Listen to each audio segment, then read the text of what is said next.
જય શ્રી રામ. ભગીરથસિંહ રાજેન્દ્રસિંહ વાળા, બજરંગ દળ સંયોજક, જામનગર મહાનગર.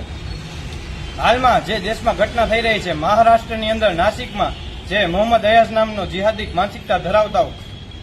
એ આપણી હિન્દુ સમાજની 180 જેટલી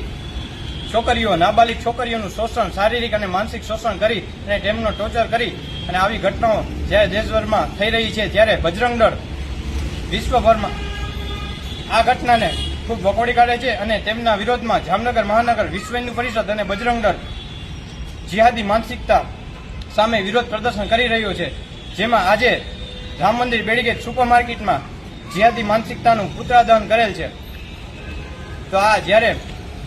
અલ્પસંખ્યક હિન્દુ વસ્તીમાં જ્યારે મુસ્લિમો આપણા હિન્દુ સમાજની બહેન બેટીઓને શારીરિક અને માનસિક શોષણ કરી રહ્યો છે અને પોતાના ઘર પાસે, પોતાના ઘર અને સ્થળથી છોડવા માટે વિવશ કરી રહ્યો છે, ત્યારે બજરંગ દળ વિરોધ પ્રદર્શન કરે છે અને અમારી માંગણી છે કે આવા ગુનાહિત ધરાવતાઓ, માનસિકતા જિહાદી તત્વોને કડક કાનૂની કાર્યવાહી થાય